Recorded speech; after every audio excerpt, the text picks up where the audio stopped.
Meaning of exponent. Exponent. Exponent. Exponent. Exponent. In mathematics, an exponent is a shorthand way of expressing the repeated multiplication of a number by itself.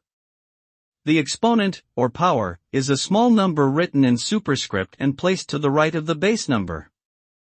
For example, 2 raised to the power of 3, denoted as 2 superscript 3, means 2 multiplied by itself 3 times, resulting in 8. Exponents can be both positive and negative, and they play an important role in various mathematical operations, including algebra, calculus, and trigonometry.